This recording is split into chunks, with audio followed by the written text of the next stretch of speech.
Okay, so welcome, Scott, to Escape the Rat Race Radio. How are you today? Great, Chris. Great to be here. Thanks for having me. It is really, really good to see you. I'm really looking forward to this because you've actually been a previous speaker at Escape the Rat Race as Right. well. Yes, So I think that's it was right.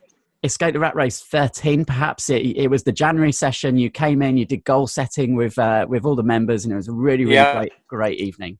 So, it was Scott, lucky 13. It was fantastic. so kick us off, Scott, by letting everybody know what business you're in and what specifically that involves day to day. Okay, Chris. I'm in the property business with my wife. We have a buy, renovate, and hold and let out property business. And day to day now, once you got the properties going, it's there's not that much, which is fantastic. It really is a mostly passive business. So we're doing more looking for other properties, but we also have time to spend time with the kids and relax. Yeah, super important. So Yeah. today we're going to break down today's interview, as we always do, into three parts, Scott: where you were, where you are now, and where you want to get to. So let's go straight into part one, where you were. So let us know, Scott, where you used to work and what you used to do. Right. I used to work in the city. I came here about 23 years ago and have worked in investment banks, insurance companies, private equity firms.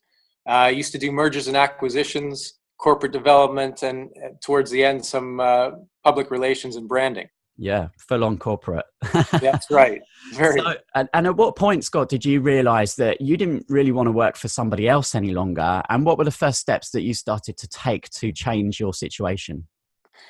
Several times through my adult life, I've thought that, but most recently, when I left this last time, uh, it was probably about 4 or 5 years ago, and the kids were getting a little older, all going to school, and we said, right, what are we going to do? Rock started to build a property business, so that was the thing. Me helping support her, but paying the bills in the meantime. So those are the steps we had to take. Was get things going, learn how to do the property business, and just prepare for the escape. Yeah.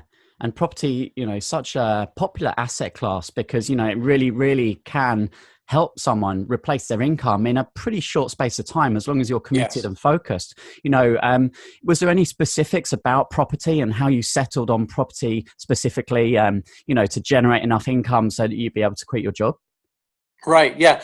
Rox decided that what she preferred was the HMO route, which gives a really high level of cash flow fairly quickly.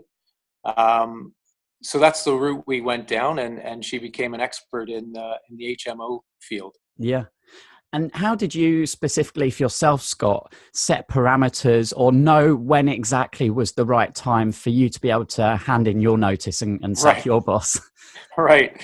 Yeah, it was, we were looking at it, and for me to be comfortable is when I knew we could cover our expenses with the income coming in from the properties. So once I could see that coming and that happening, then that was going to be the parameter that would make me feel confident that we could continue on from there. Yeah, yeah, no, I think that's really, really great for people to hear who are kind of looking at making that transition themselves. So Right. let's transition into part two, to where you are right now. So, Scott, how long ago was it now since you quit the rat race? And can you remember your escape the rat race date? Sure. Yeah. It was almost about a year and a half ago. It was November 2016. Yeah. November 30th would have been my last day. Wow. And what three of the biggest realizations that you've had since transitioning from being an employee to becoming a property business owner? Well, one would be it's amazing that you can actually have a 4-hour work week if you want it. It doesn't, I think people think of piles of money so much that they forget that you just need the flow, the cash flow is coming in, and you probably don't need as much as you think to cover your basic living. So that's one. Two would be how stuck in on autopilot people can become, that they're not even open to the suggestion of trying different things. That I hear that more now that I'm out of the city, where people say, "Oh, I'd love to, but I couldn't." There's no way, and they're already fighting for the against themselves. making it more difficult. And you realize, wow, if you just thought about this a little bit different and took a few different steps, you could change things if you really wanted to. A third one, just the value of time, I guess, and how amazing it is to have that extra time with the family. I do a lot more work with the kids, spending time with the kids and running them around and that, which is great. I love it. And Rox has been really driving a lot of the refurbishments and the tenancy stuff. Yeah, and we've spoken about this before, haven't we, Scott? How it's kind of nice almost to see the roles reversed a little bit in terms of the man of the house being able to take some of the childcare and looking after the kids and doing those kind of things, and allowing Rox, your wife, to really focus on the property business, which is a massive passion of hers. I know. Yeah, that's right, Chris. Absolutely. She loves it and loves it. And, when I was working long hours in the city and she was doing all the house, sorting out the household, that was really important and really useful. And as you say, role reversal has been fantastic, and given me that opportunity to have time with the kids as well. Yeah, that's brilliant. So, Scott, let's look at the future then. So now that you've got more time, more freedom, both you and Rox are focused on something that you love doing every day, that's generating cash flow. Did you set yourself any personal goals when you decided to quit your job, and have you reached those yet? Yeah, well, there are a few things that I had set, and one was to continue growing the business, which we continue to do. Another was to teach the kids about the business, which we do. In fact, we take them to the properties at various times, and they help us in little ways here and there. So they get a sense of what actually happens and what's going on, and talk them through it and help them with their questions. Also writing a book. I have the time to do that now. So just finishing off the last bit of editing and a couple of chapters. So hopefully that's going to be done soon. And looking at other income streams and spending time with the kids. These are some of the big goals that I had set for myself. Yeah. And, that I'm also writing my first book at the moment. And yes. Wow, what a big job that is. And, yes, it is. You simply wouldn't have the time if you were working long hours, during the week, I don't think, to really get through that book in half the time that you'd wish to. Yes, very difficult. Very difficult. Yeah. So, Scott, do you feel as if you've got greater potential now to achieve your life goals now that you've got more control over your time? Definitely. It's fantastic having not only your own business, but having such a passive income. It really does. It opens up so many doors and gives us so much freedom to work on things that we really want to do. Yeah. And it's always freedom that people talk of, and freedom comes in different forms, whether it be the financial, whether it be the time, the relationships, and just doing what you want to do. Yeah. And what's the most important thing, Scott, that you think is going to help you progress over the next 12 months? Focus. I found, you can spend a lot of time doing things that are interesting, but not essential. And, by focusing down on our core things, eliminating the non-essentials, it's a really big thing. It's like the Jay Papasan interview you did recently.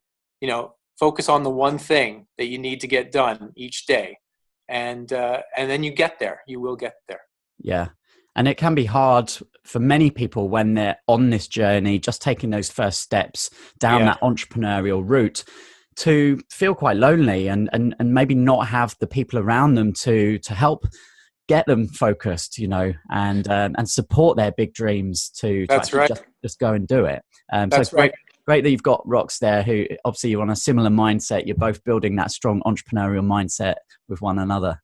That's right. And we've got the Escape the Rat Race crew. So other people that are trying to build their own businesses, so people can easily join up with that group of people that you've got and bounce ideas off of people and really get a great understanding of how to do these things. Yeah, most definitely. Thank you for that, Scott.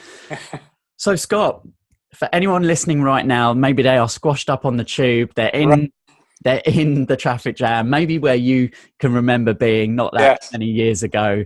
What would be your advice for them if they're still letting that fear, that little voice in their head say to them, no, you can't do it, or it's too risky? What would you say to them listening right now? I'd say just do one thing every day. Promise yourself to do one thing every day that brings you one step closer, whether it's one phone call or writing 10 things to do in a to-do list. That's just do that one thing every day. Move yourself that little bit closer. In a couple of weeks, you'll start feeling the difference. Initially, you won't maybe feel like much is happening, but after a couple of lists and a few phone calls and a bit of research, you'll start feeling the momentum. And after a few months, you'll really get the momentum. And after a year or two, it's incredible how much you can get done if you just spend 10, 15 minutes a day on moving yourself forward. That is so true, because 12 months passes so quickly. And, Absolutely. you know, if you're just consistent every day, then it's amazing Yeah. when you look back after 12 months, just how far you've come, even though it doesn't feel like Yeah. it at the time. That's right. Absolutely. Yeah. Absolutely. Thank you so much for sharing your escapee story with us today, Scott. It's been a real pleasure having you on Escape the Rat Race Radio, and I really look forward to seeing you at one of our Escape the Rat Race events again really soon. Super. Thanks for having me on, Chris. It's been a pleasure. Thanks, Scott.